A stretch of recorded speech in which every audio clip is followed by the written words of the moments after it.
Montreal, how are you? It's nice to be here, man. Glad that cigarettes are still alive and well somewhere. You guys are smoking. I just got back from New York. Just like to leave some room for people to cheer sometimes. It's good, I live in LA. I've been flying back and forth a lot from New York. You know what's good news about that, flying back and forth, is that we've been landing. We're back.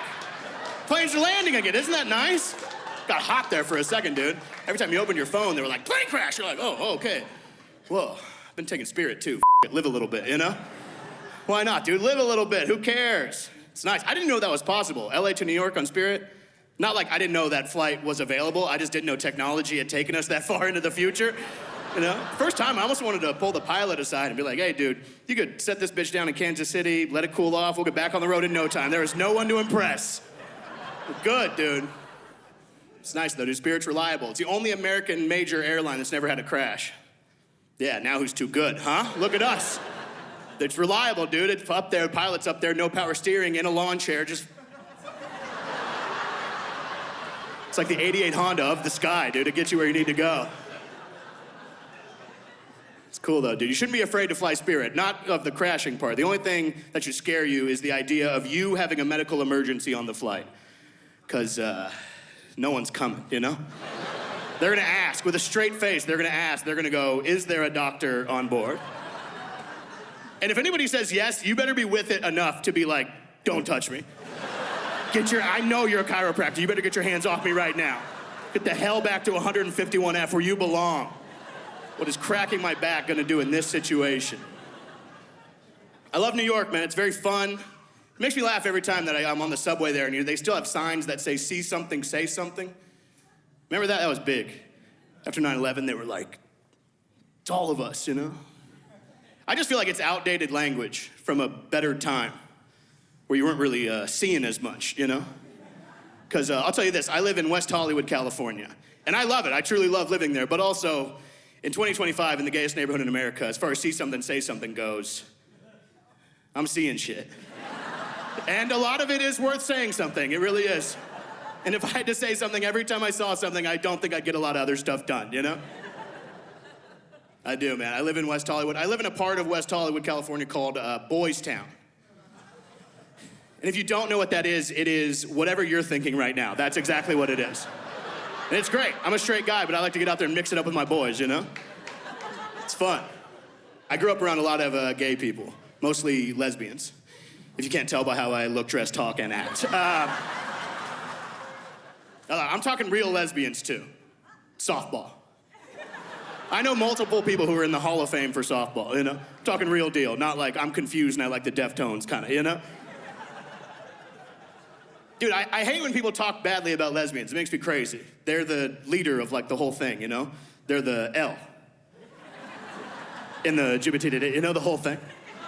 Even, like, funny, because they're also gay, but even gay guys are like, hey, we'll go second, put them in front. We'll figure out whatever they do, we'll do that. I do hate it, man. I hate when people talk bad about lesbians. Like, because during the LA fires, the top 3 fire officials in LA were 3 lesbians. And a lot of conservatives online were posting their picture and be like, there it is. I knew it.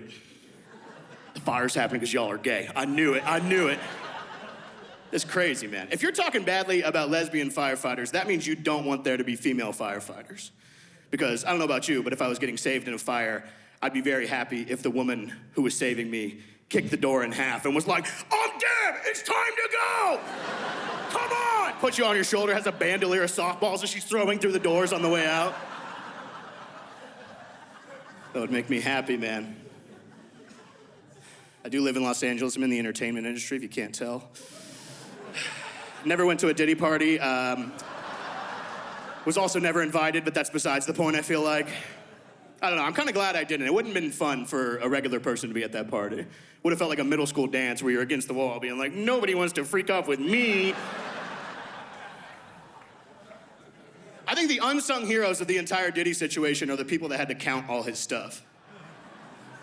Remember that every day on the news, they were like, over 1,000 bottles of baby oil. Like, oh my God. That number always got me, over 1,000. That means some guy had to count to 1,000 and he was just like, I'm done. I'm done. That's 1,000. There's a whole nother room. This is getting slippery, and I'm done. I'll tell you that. They were like 784 dildos. And you're like, oh. I don't know if you've ever had to count that high, but it sucks. Everybody knows that guy was interrupted at least one time, you know? At a certain point, you had to clear the table and be like, one dildo, two dildo, three dildo, four dildo. Yeah, dude. I live with my lady. Things have been going pretty good. We just got new neighbors, though. Hot couple, straight couple, hot. Makes me self-conscious. I hear them, and they get it on, you know? I got thin walls, too. I've had people say bless you to me in my apartment when I sneeze, you know? I hear them. They have loud sex, man. Long, hard. Sounds good, honestly, too. I just hear it, and I'm like, damn, I don't do it like that, you know? I thought I was doing it like that, shit. Like, maybe I'll go ask him what he's doing, you know? Knock on his door, be like, hey, dude, 9:30 last night. What was that? Can you show me that? I'm on his ottoman. Like, dude, we're neighbors. We gotta help each other out. I was thinking about it, though, and I was like, me and my lady, we have a very normal sex life, but I feel like things change because we have dogs. I feel like that changes your energy, you know? So if we're doing anything, all anybody hears is me going, hey! Hey, who's in the trash? Get out of the trash! No, get off the bed! No, don't lick my foot! Get it, don't stop! Don't look at me! I was thinking about that, too, and I was like, you know, I'm actually probably making him self-conscious over there. He's probably on the other side of the wall being like, I don't do it like that, dude. I thought I was doing it like that. Maybe I'm gonna go ask him what he's doing over there, dude. I appreciate you guys. My name is Bruce Gray. Thank you.